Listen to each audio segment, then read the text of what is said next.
Well, it's that time again when we talk T20.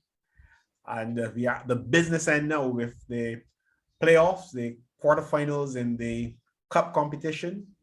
Then we've got what? The semifinals in the Shield competition it is, and the semifinals in the plate as well. So some 10 matches, quarterfinals in the plate. So some 10 matches on during the course of this weekend. And let's start, well, I don't want to say at the bottom, but let's start with the plate.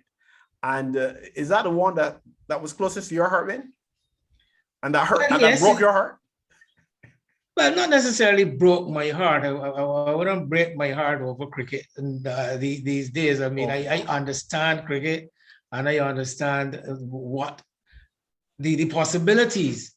But yes, it brought some disappointment my way, because I was hoping that my beloved Ipswich club would have been able to defend the title they won in 2020 in this competition. Unfortunately, we found one team going better than us. Mm-hmm. And that was Conrad Hunt with Dale Richards there. And they're up against Melbourne at Shorey Village. What do you expect there? Well, this seems like a fairly interesting matchup. Conrad Hunt went through the competition unbeaten, mm-hmm. and hence won their zone. And likewise, Melbourne mm-hmm. Rolled over all the opposition, including a very competitive police team, which is police always competitive at this level. So that says something about the Melbourne side. Okay. Yeah, so Conrad Hunt versus Melbourne at Shorey Village. And all these matches, by the way, are going to be played on Saturday. They're all scheduled to start at 2 o'clock. There's a reserve day on Sunday as well. And you know, sometimes when the rain falls and you have to use all sorts of non-cricket or things that people don't like to see brought into cricket to determine who goes forward, usually causes some talk. At least now we've got a reserve day, and that's a good thing. You've got Cupid Cavaliers against Passage United at Lears. But again, another one of these unbeaten teams not yet to have lost a match.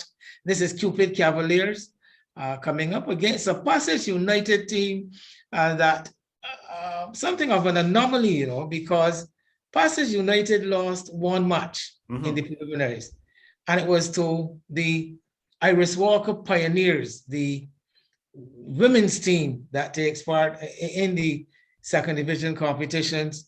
And of course, the girls actually won 2 matches. Mm-hmm. And one of them was to Passage United, who somehow or another have been able to lift themselves back to the top of the competition. I think overcoming Carlton because of a better net run rate. Mm-hmm. Okay, so you want to pick who there then? Passage or Cupid? Well, judging by the form, I will have to go with the Cupid side. I mean, and you did pick Conrad Hunt over Melbourne. Well, I didn't actually choose that, but again, I will give Conrad Hunt the advantage because of the fact that they are playing at home. And with Dale Richards, I think he's the exceptional player in this Conrad Hunt side.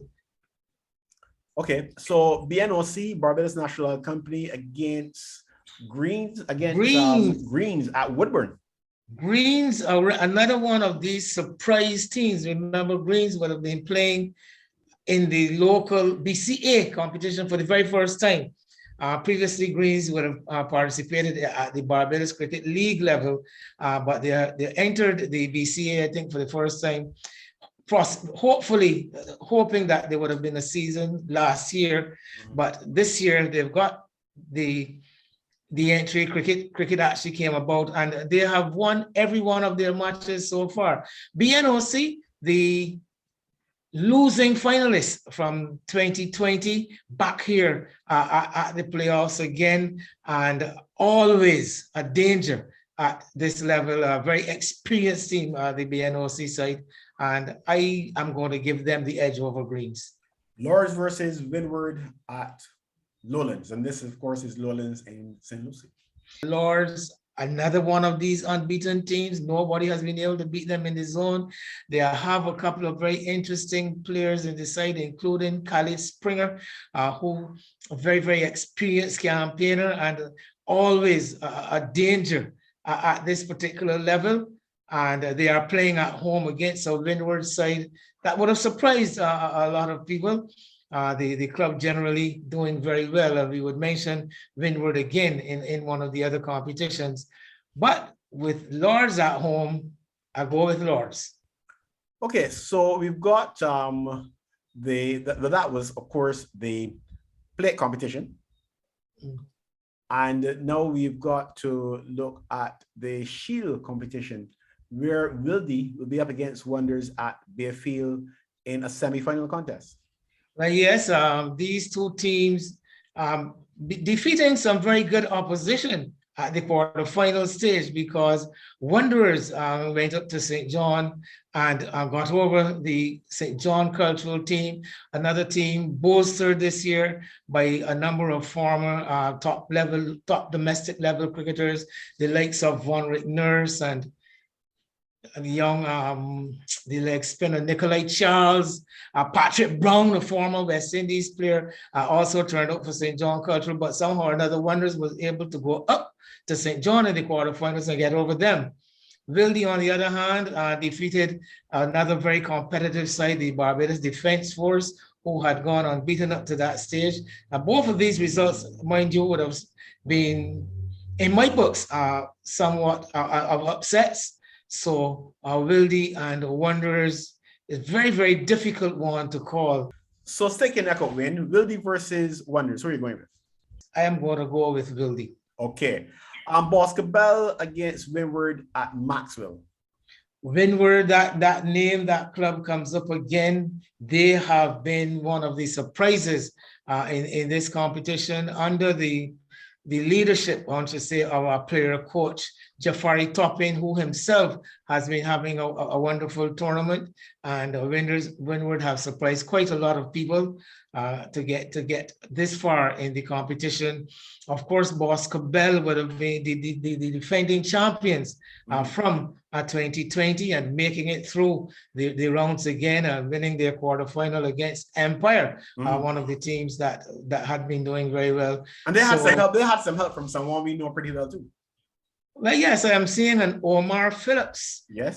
In the Boscobel lineup. You know, Omar, a Northman by extraction, and he would have come back from Australia for other reasons, but being able to be of some help to the Boscobel. Well, they had a chat with him on Sunday, and don't rule out that he will also be involved again this weekend. If don't rule him out. So but yes, that could be very significant for them because he's still a pretty good player. Boscobel against Windward. Yes, I'm going to stick my neck out for Boscobel. Okay, so that takes care of the plate. It takes care of the shield, and now we are left with the cup, where we've got 4 matches: Sagicor UWA versus Spartan at the 3Ws Oval. So unlike the matches we looked at just now, this is a home and away situation, generally speaking, and I'll tell you what I mean by that in a minute. Sagicor UWA versus Spartan at the 3Ws Oval. What's going to happen there?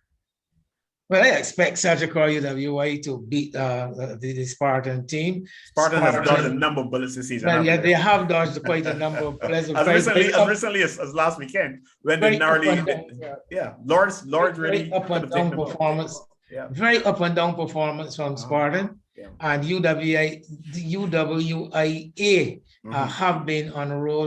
They're so far, looking at it, they have been the best team in the tournament up to this stage. And Nicholas King, I don't know anybody's going to. Nicholas Curtin, sorry, I don't know anybody's going to get him out. He has been devastating, and the match. Yeah, he has been in good nick. The batting has generally been in good nick.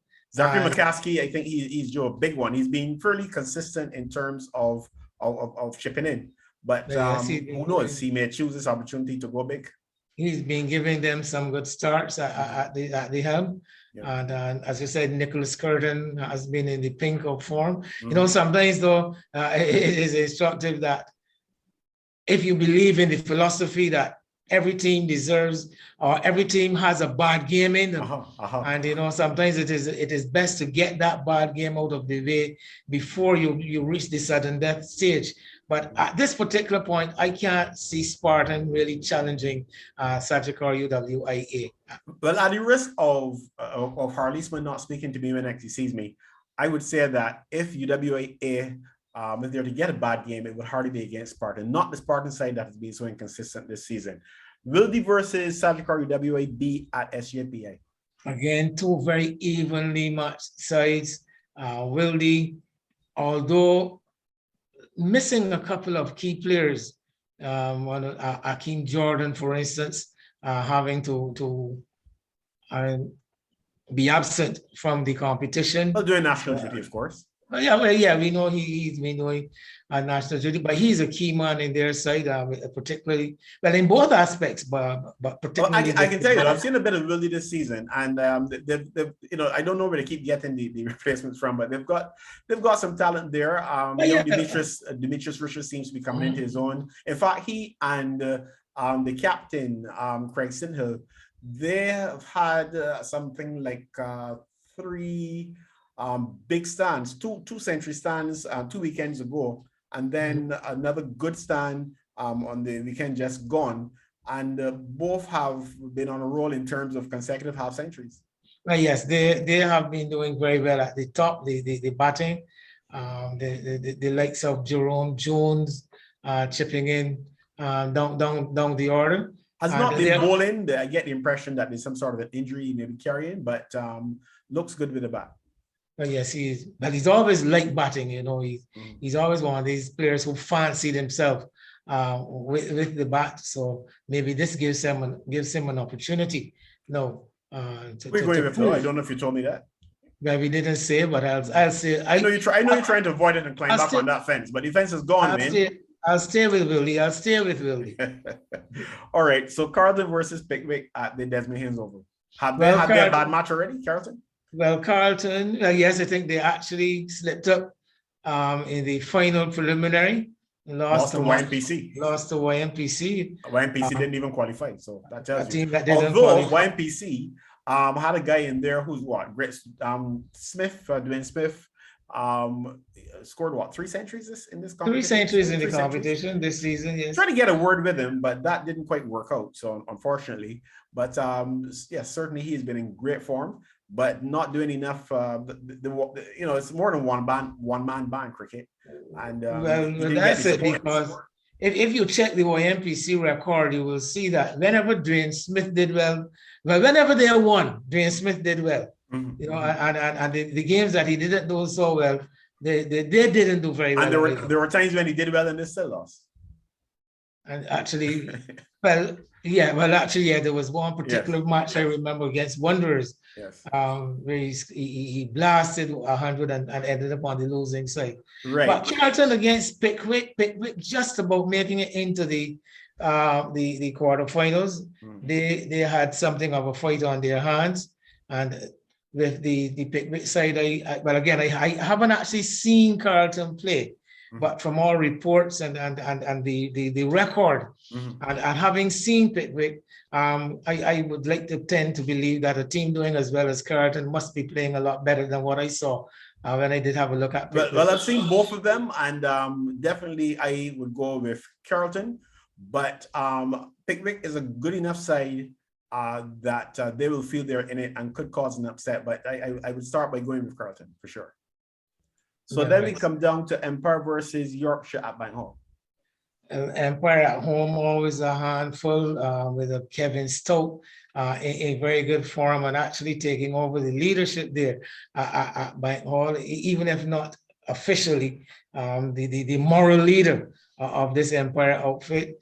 Yorkshire, if there was a team that I would have had any sentimental a feeling towards and I wish for, it would have been Yorkshire as an underdog, going for an underdog, it would be Yorkshire. I thought that they did very, very well to come through, to make it through to the quarterfinals, and this is a quite an achievement for them. If you know, apparently but not apparently, definitely they have lost a number of key players for this competition, like a number of clubs have, but in Yorkshire with a number of players overseas, particularly in England, playing their trade. And Yorkshire, I do have some admiration for this Yorkshire side to have made it up to this point in time. But you know, there's a battle. You know, there's a battle within a battle there. A match within a match. I think we want to talk about the Jamal Smith connection. The Jamal Smith, yes, the former Empire captain, going back home. Although some may say he never left, because as far as I know, he's still a member. But that's not only a member. I think he's actually an official on the executive. Yes, he's actually an official on the executive. But his capacity with this Yorkshire side is he's the coach of the side, and again, because of the absence of a number of their key players, he has had to fill in. Well, as he told us on a previous show, he had to literally dust off his gear bike. Well, yes, but he's done very well, I guess. You know, it's like riding a bicycle, Philip. You know, you don't forget. Well, look, I'm glad that he had to dust that bike off, whatever the reason, because I still think that he's a good player. He's a good student to the game. First of all, he understands the game. He can express himself well, and therefore, I think that should help him in terms of his coaching, because coaching is largely about communication. And you know, and also I think that in terms of playing at this level, he's still got a contribution to make as far as I'm concerned. So I'm glad that Jamal Smith is still around. I'm not necessarily glad that he'll be playing against Empire. I'm doing well. But as I said, so my heart tells me Yorkshire, but my better sense tells me Empire playing at Bank Hall. Well, every part of me, emotionally and otherwise, I'm going with Empire. Yeah, with all due respect to Bert. Yeah, you don't have to say, we know. Okay, yeah, so just in summary then for our viewers, in the cup, Sagicor UWA versus Spartan at 3Ws Oval, Wildy versus Sagicor UWA B at the Samuel Jackman Prescott Institute, Carlton versus Pickwick at Desmond Haynes Oval, Empire versus Yorkshire, IGS Insurance Brokers Yorkshire at Bank Hall. And then in the Shield, the semi-finals of the Shield, Wildy versus Wanderers at Bayfield, that's a neutral venue. Boscobel versus Winwood at Maxwell, another neutral venue. Then we come down to the quarterfinals of the plate competition, the one that Ipswich Waynes Club missed out on. Conrad Hunt versus Melbourne at Shorey Village.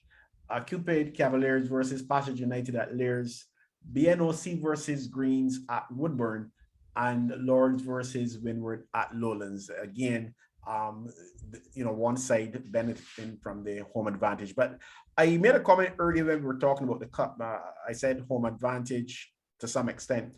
You'll notice that UWA-B may have surprised a couple of people, including the organizers and including themselves, and qualified.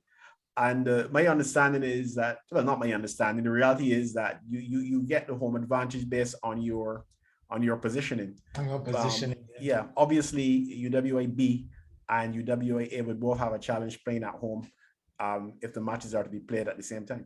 On the same day, yeah, of course. So they've had to cede concede any home advantage, UWA-B. I think there was some maybe speculation of a situation where you could play one match in the morning and one in the evening. But I think the whole idea of playing the matches on the same day is so that you get the results pretty much around the same time. So that would probably have defeated that purpose. You know, there was some debate some time back surrounding teams, clubs, being able to have teams in both the elite and the first division competitions. And I think it was an oversight on the part of the BCA when the new format was set up, where you had the elite, the teams were broken down into elite first division, intermediate second, as against just the first division. And we saw a couple of occasions where it has happened before, but I don't think it's the most desirable event that happening. That I personally, I don't think it is most desirable. I think that there should have been some restriction on a team's clubs having teams in the elite not eligible to play in the first division. Okay. But that's another debate for another time. Fair enough. Yes. And I guess we'll have to hear evidence on that from all around. Okay. So that's pretty much the situation with the T20 competition for this weekend. We'd like to encourage you to come out and support the cricketers. In fact, Wayne, I think that there's been some support for a number of the teams. I think up in the Eden Lodge area event, Ipswich was playing, you had some pretty good support there, not so? Well, yes, I mean, you've got these community teams. I mean, a team like, especially in the lower divisions, these guys represent specific communities.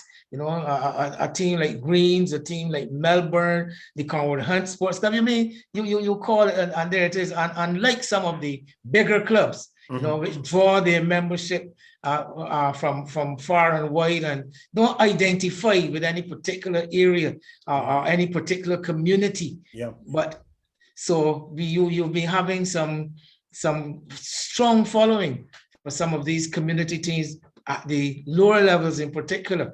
I was a bit disappointed with some of the turnouts that I would have witnessed in the cup competition. You know, some of the games really didn't attract any significant spectator interest whatsoever, and I was a bit concerned for that reason.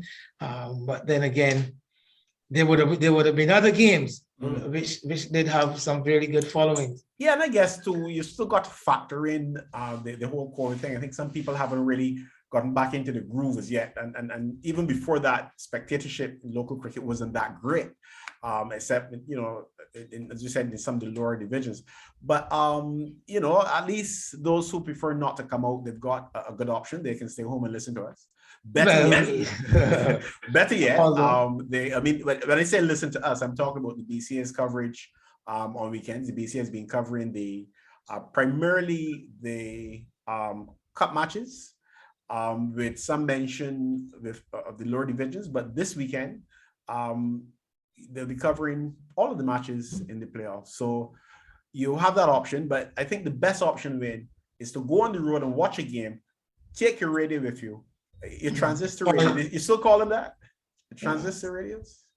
Well, there's these new devices. There's one device that can take care of every aspect of communication, and it could be a cell phone. Yeah. Whatever you take, you can go on the road and watch a game and follow the other games using your device. So thanks, Win, and here's hoping that we have an exciting weekend of T20 cricket. I look forward to it.